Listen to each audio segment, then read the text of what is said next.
んばんは。今日も一日本当にお疲れ様でした。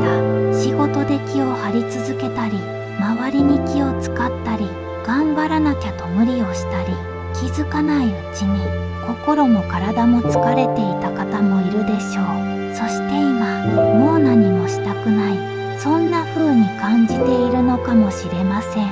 でも、それだけ今日まで頑張ってきたということです。今夜は無理に元気になろうとしなくて大丈夫。まずは呼吸を整えながら少しずつ力を抜いていきましょう。ゆっくり息を吸って長く吐いていきます。吸うたびに少しずつ心に余白が戻り、吐くたびに張り詰めていた気持ちが和らいでいきます。今日はもう十分頑張りました。安心して休んでいきましょう。